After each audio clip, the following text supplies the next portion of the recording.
So Dejean came as a postdoc? Yeah, he came, it was only for basically a year. A year. Between his PhD and his military service. And he already knew he was going to become basically a maître conférence, assistant professor at Orsay. So he came without his kids. He had 3 kids already then. So he and his wife Annie came, and they left the kids with Annie's parents.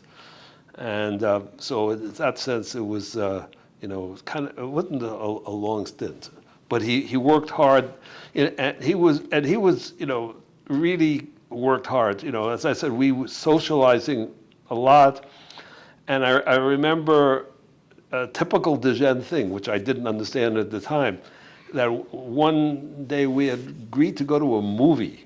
I guess me, a girlfriend I had at the time, and Annie and Pierre, we were going to go to a movie one weekend evening. And when it came time to go to dinner and movie, and when it came time to go, Dejean said, "Oh, you guys go. I can't go. I'm too busy." It was typical, and he just refused to go. We just sent us off, because he was busy doing science, and his whole life, of course, that's the way he was. I mean, when he was committed, he would turn off everything else. He was, so he had to learn that, and Annie put up with it. But, yeah. Yeah. So this is around the time. By the time he left, you were also getting ready to wind up, right? I think he was there when maybe my 3rd year, not my last year. Okay. The last year, I think the person who was there actually was Jacques Vanter from France, and I talked to him, and it was Vanter that convinced me to go when I got an NSF postdoc to go to Saclay to work in Abragam's group, which he came from. He was in Abragam's group. But Abraham was an experimentalist, right? So Abragam's group at Saclay was an experimental group of magnetic resonance. There were no theorists, but there were. I mean, a lot of these people were quasi-theorists because these people. Abraham himself basically was a theorist, so I spent I spent my postdoc year there at Saclay in Abraham's group, which was magnetic resonance, but I mostly was working still with Dejean. That was the year Dejean was still doing his military service, so he would come home for the weekends, and we would often talk. Orsay. He was that was before he was at Orsay. Okay. He was in the Navy. Okay, so home was where for him? Huh? Home for him was where? Oh, in Paris. At Paris. Yeah, they lived on. I always can't remember the street, but near the center of town. Rue de Main. I remember Rue de Main, and they had an apartment. I remember distinctly that their floors were very warped. He and Annie. But he came from a family that had money. This was a very fancy, not a fancy, but expensive location. So I was, that's right, I was in Abraham, and I suffered very badly because I didn't know any French, and the rules of the group, that Abraham was like a, Yeah, a typical French chef. Yeah, Herr Professor style. English was okay in the lab. Everybody spoke English, okay.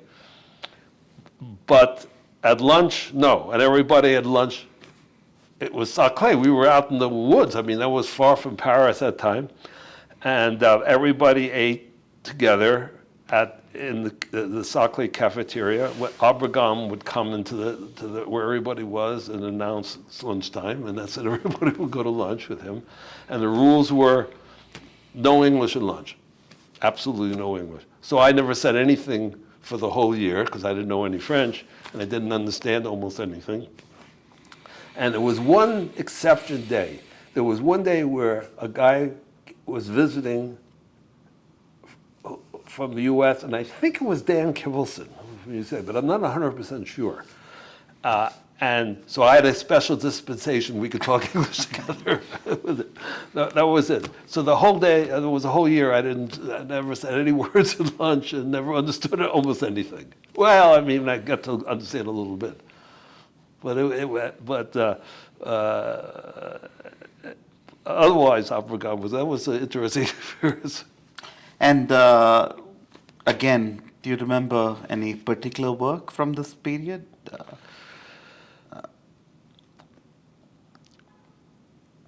You must have published with Dijon. Yeah, I'm not remembering when we did that. I mean, I still continued on magnetism. I certainly was interested in in nuclear magnetic resonance as a probe of magnetism,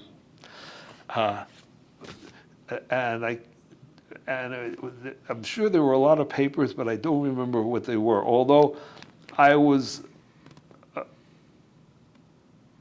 it's interesting. I have to go back and look. I just don't know. I don't. It's nothing that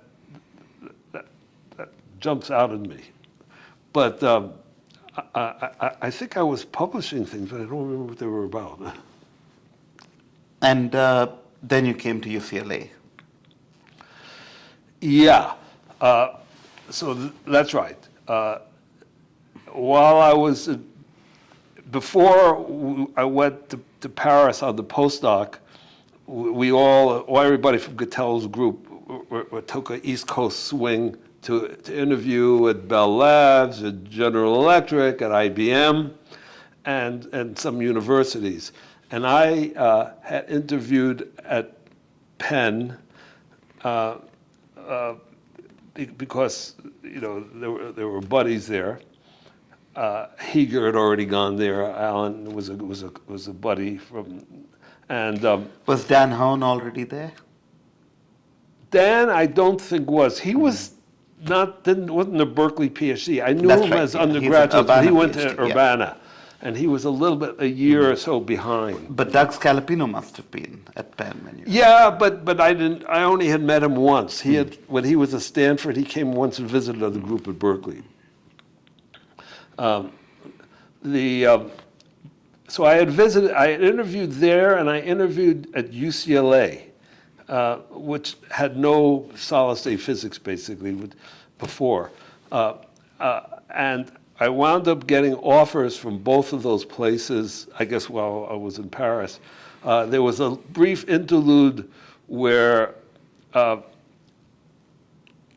Gattel wrote me when I was in Paris to stop, that there was a job at Berkeley that maybe I could have, but it was in at that time metallurgy and mining, which is now material science, and he said there was an assistant professorship. It could be jointly with physics. And so that might be a good thing, but said he would have to find out more. And of course, we didn't have any verbal communications because there was no you couldn't call or anything. So it was all by mail. And then, so I was all excited. Of course, going back to Berkeley was the best thing in life for me. And then Gattel said, no, at the end, this is not a good thing because the metallurgy department wouldn't agree that physics would control the tenure decisions. And so he said that made it not good, and forget it.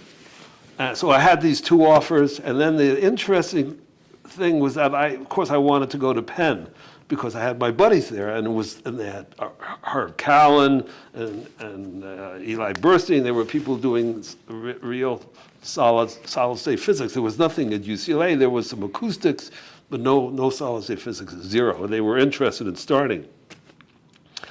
But by fluke, that year that I was on postdoc at Saclay, one of the people that I had met at UCLA, Dave Saxon, who later became president of UC, he was a nuclear physicist. He was also in Paris that year on sabbatical. And we had met while I was interviewing at UCLA before, but actually it was more complicated. My ex-wife at that time, one of her friends, good friends, was a boyfriend of one of Sachs's daughters. So we had some complicated knowledge of Sachs. Dave had like 6 daughters, and they were on sabbatical that year in Paris.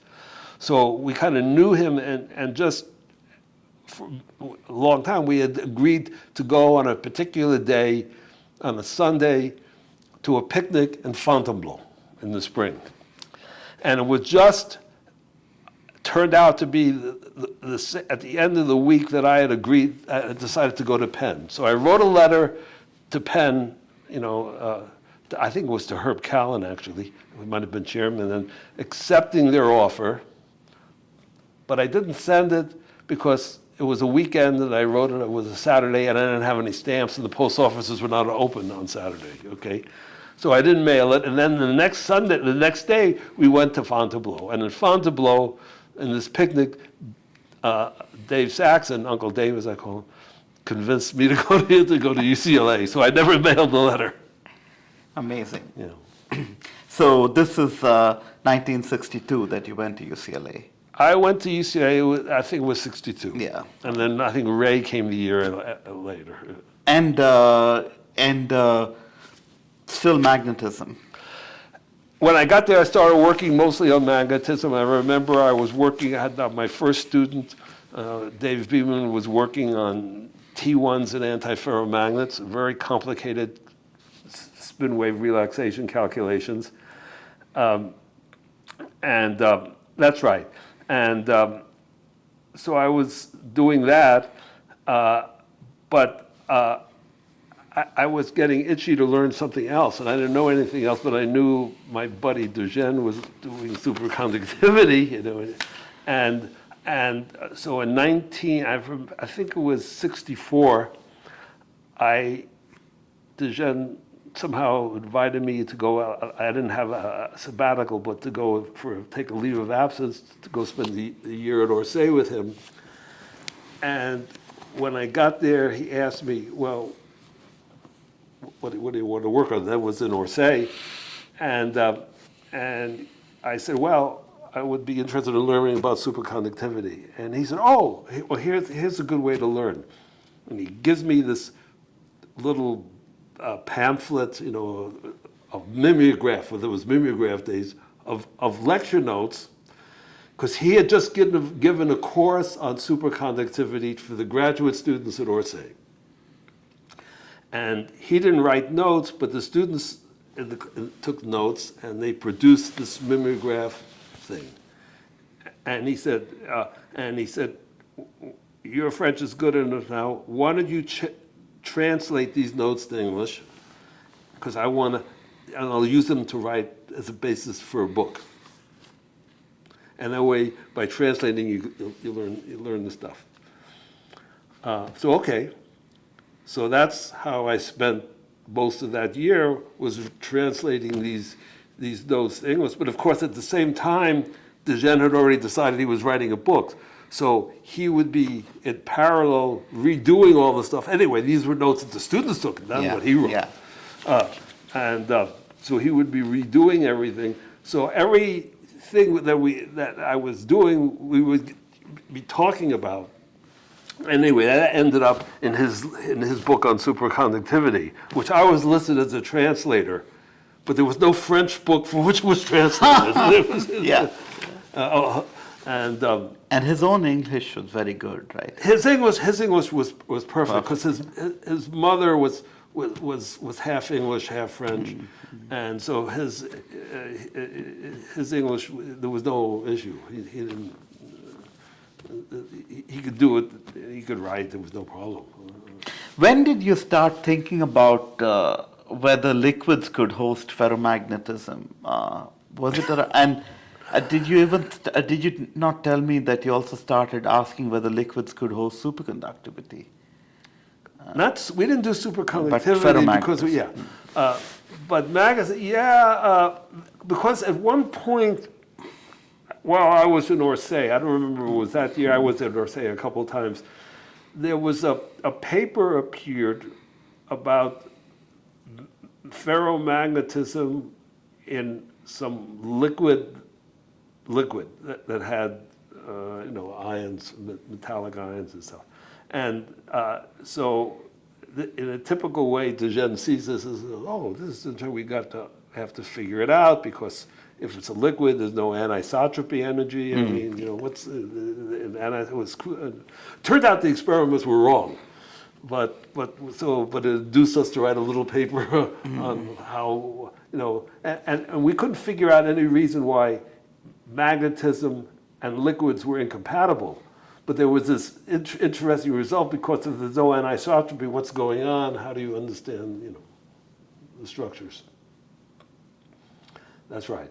And so de Gennes, that was a typical de Gennes. I mean, that's what I learned from him, was that don't shy away from experimental results which are not understood. Yeah.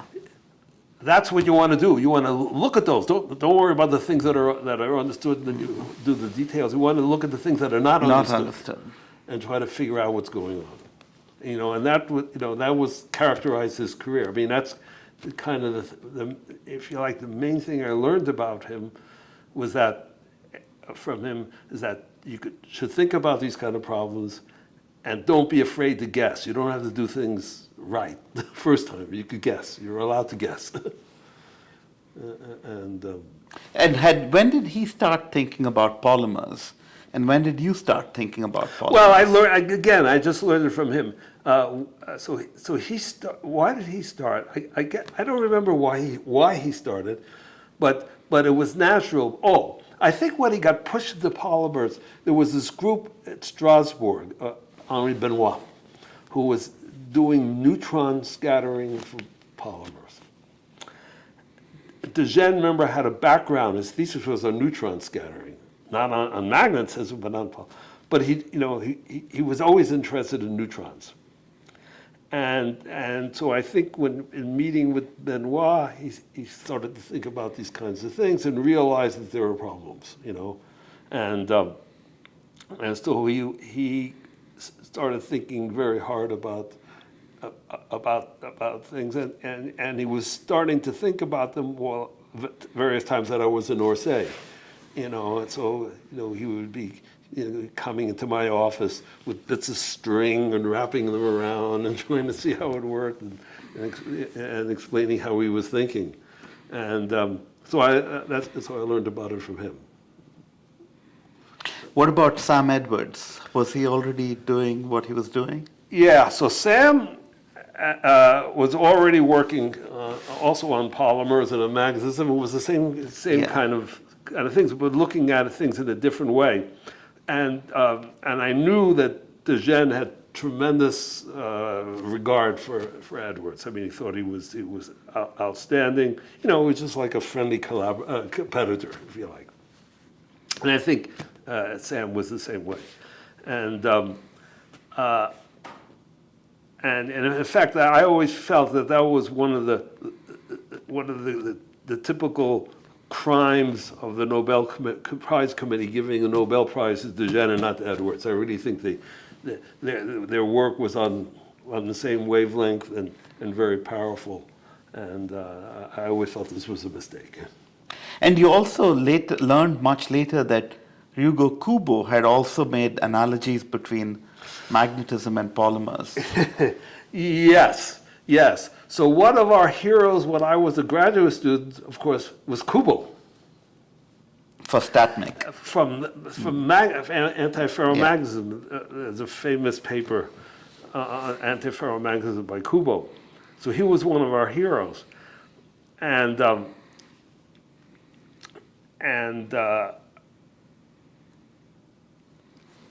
one year when I was already working on polymers with Jen, there was a small conference. There were these Yoshida conferences that were very fancy conferences, small conferences in Japan, and there was one on magnetism, and I got invited excuse me, not a magazine, on polymers, and I got invited to go. And the head boss of these conferences was Kubo, who was like retired then. So at the first day of the conference, before the conference began, there was a dinner. And I guess by accident, I was sitting next to Kubo, but I think it was because I was the only person who he knew from science, because we were both in magnetism. We hadn't met, but he knew I had worked in antiferromagnets.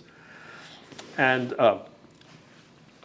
so I didn't know anything. So we were at dinner, and I asked him how come there was this thing on polymers, which is an obscure subject for physicists. How come they? And he said, well, for me, it's a little bit of what do you call it? I forgot the right word. Analogous? No, not analogous. Something that occurred in his past. It was, a reminiscence. Reminiscent. Yeah. And I didn't know what he meant. But when I went home, not home, but the next, because the conference room, they have these. There was already collected works of Kubo, which I had never looked at because I knew his papers of magnetism. Yeah. And then I looked at the collective works of Kubo. And during the Second World War, he was working on rubber elasticity. Oh, wow. There were, in the Japanese journals, there were a lot of papers by Kubo on rubber elasticity. So he knew all about polymers. He was very parallel to Flory? Flory. In the U.S., but we didn't know about that because it was all in the Japanese Second World War literature, which we didn't see anything of. So so I understood that. It was very interesting. Kubo did a lot of important things in polymer elasticity. This may not even be well known in Japan. Is it known in Japan? I don't know. Yeah. But it was in his collective works. So we're now in the early to mid 70s at this time? Yeah. I was at UCLA, and then the other important person, you already hit two of them, Cattell and DeGene. The other was Ted Holstein. Yes. Because Ted, even before I came to UCLA, Ted was at Pittsburgh, professor at Pittsburgh, and he was spending summers at UCLA. I guess he knew Izzy Rudnick or something, but because he just liked California. And about the time or very shortly after I came, he made the decision to come to UCLA permanently. So Holstein is not so well known, but was a great man of solid-state physics. I would say he was very much of the same kind of generations as Phil Anderson, but they were very different characters, although I would say they were comparable in accomplishments. Anderson, of course, spent most of his time at Bell Labs and was pretty okay in interacting with people. He was also a little strange. Holstein was reverse. He was a New York Jew. He had never traveled. In fact, the first time he went to Europe was already when I was a full professor at UCLA. Wow. He had never traveled outside of the United States. He was a genius person. He was a voracious reader. He read the Encyclopedia Britannica like he knew it, everything in the Encyclopedia Britannica. So he loved history. He was a big historian. He played a role in getting my son into history in some sense. He was also a manic depressive, which was problems for me. But he had this reputation of being a terror. You didn't want to give a talk where Holstein was in the audience because you would usually never finish because he would, as bad as the Russians were in asking questions. And Ted always explained to me why it was like this. He says, look, you're going to a talk. The only thing you have in life is your time. That's the only thing you have. So if you go to talk, you're dealing with time. That means you're donating some of your time to listen to what somebody else is going to tell you. Well, it's incumbent upon them and telling you in a way that you can understand. So if you don't understand, you ask questions or you leave. Otherwise, why are you there? And so that was his style, and and there's some logic to that. And anyway, so he was a great scientist. He did lots of important things. I mean, of course, he's well known for Holstein Primakov transformation in magnetism, which he doesn't take very much credit for. Mostly Primakov, he said, he was a graduate, he was a postdoc then, but he did a very important works in electron phonon interaction, in transport, in imprisonment of resonance radiation, a lot of important work having to do with lasers. Just all kinds of things. And he wasn't a big publisher. He wrote lots of reports, and he was at Westinghouse for many years. But he was the opposite. He was not Cattell-like. He was a purist in doing the mathematics right and getting it right. But he also was a good physicist. He thought about both sides. And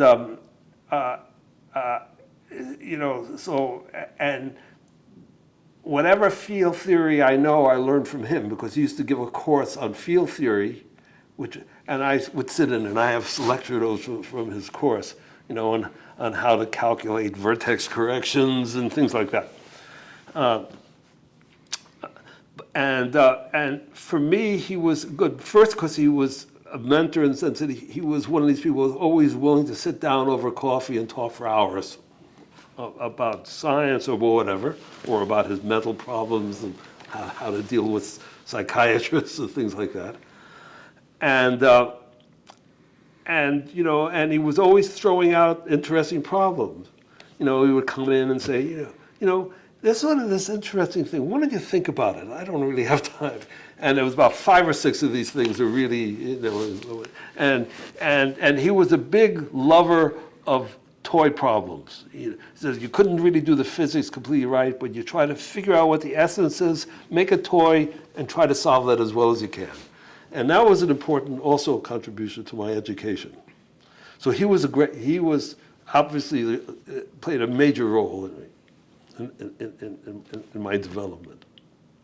This is when you were doing things like spin piles, right? Antiferromagnetic chains. Yeah, so the main, there were a couple things that he played a big role. Not so much those, but for example, I learned about polarons. Yes. Because I learned about polarons, and so I did some things with polarons and polaronic superconductivity. And the other thing was that I remember one of his throwaway things was about superconductors. He said, in type 1 superconductors, you have screening currents when you turn on a magnetic field, and the surface provides the Meissner effect. But those screening currents will affect the electrons, because they're electrons. So that means there's a steady flow of current, and that couples to the electrons might give states in the gap. He said, so why don't you work it out? It's about superconductivity.